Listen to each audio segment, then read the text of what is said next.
Welcome to our webinar. Before we start our session, I need to instruct you on how we are going to communicate here. There is a chat room here where you may introduce yourselves. Here at the top center, at My Mood, you are going to find this icon to raise your hand. If you have a question, I will stop to give you a chance to speak. If you don't want to use the mic, I will open this notepad where you can write any questions.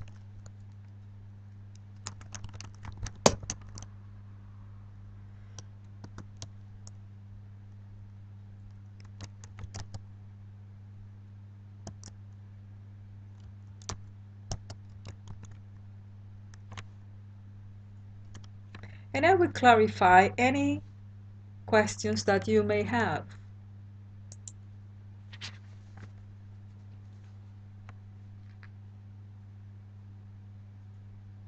All right, class, in this session, we are going to explore the use of gender in Spanish. If I say gender, yes, I said gender.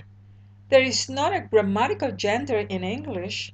The idea that nouns have gender is only to identify a living creature, depending on whether they are male or female, boy or girl, grandfather or grandmother, tiger, tigress. Yes, that's the gender in English. But before we go further on this topic, I would like to do a survey. Okay, let me open here the survey.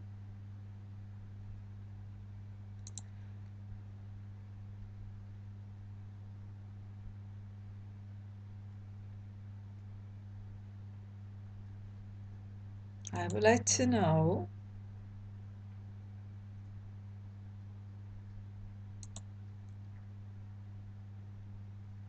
if you are ready to take a test or on noun gender today. All right, let us start voting.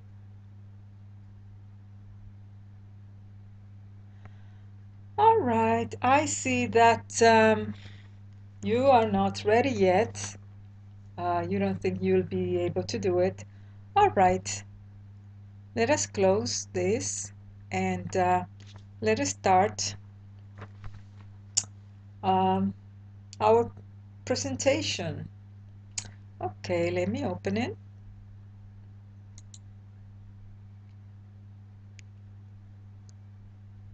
Here are the objectives of this lesson.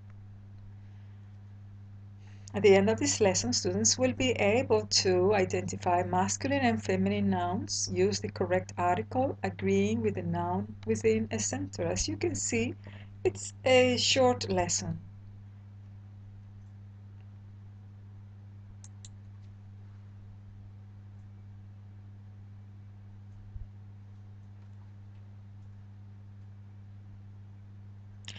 The first thing we need to know is that nouns are either masculine or feminine.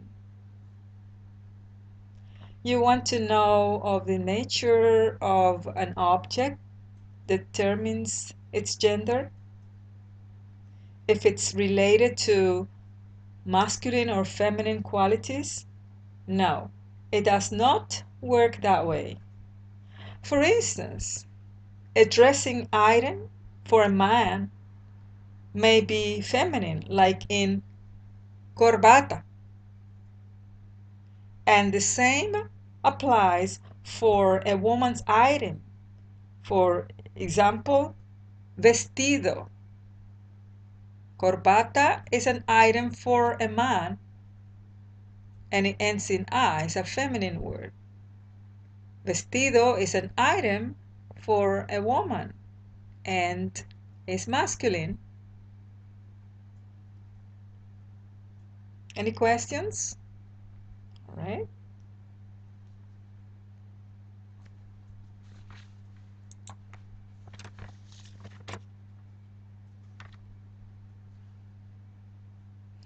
As a general rule, O is for masculine nouns and A is for feminine nouns. But one thing that is very important is the article. Look at the pictures of those cute cats and say what they have in common. As you see, there is an agreement not only in gender but also in number. El gato, la gata. Los gatos, las gatas. El gato, los gatos, la gata, las gatas. All right, let's continue.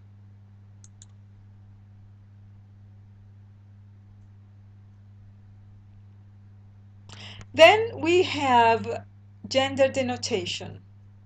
Nouns that derive directly from Latin, like padre, madre, hombre, mujer.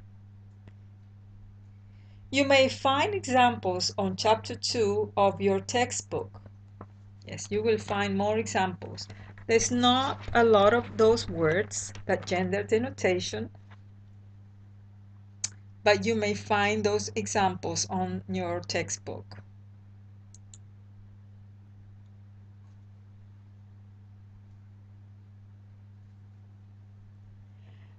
To make this exception easier, an acronym helps you to identify certain masculine nouns.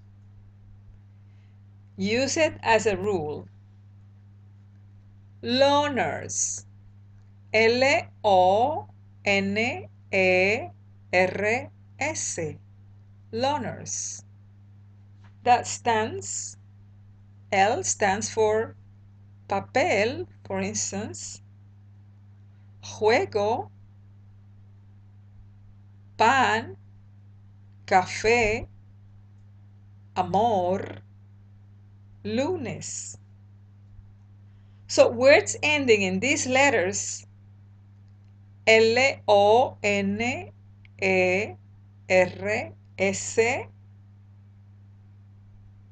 take the masculine article, like in el papel. Right? Is it clear? Everything is clear? Can we continue? All right, let's go.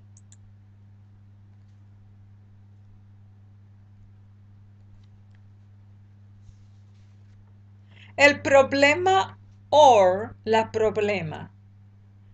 This is a very typical difficulty for Spanish learners who tend to follow the A rule. To be logical, of course.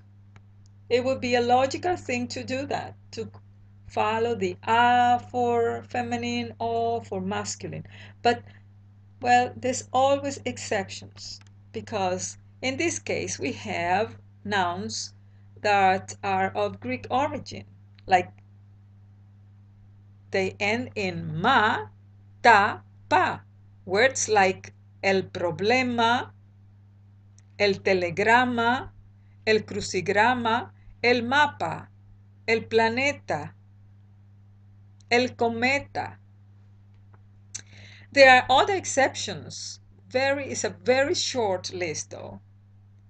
We have el día, el mediodía, el tranvía, el pijama, el sofá, el gorila.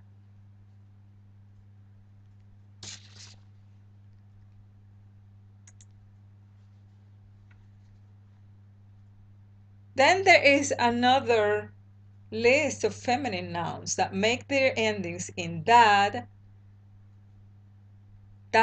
tud, sion, tris, es, hombre, like in ciudad, libertad, juventud, estación, televisión, actriz, rigidez, costumbre.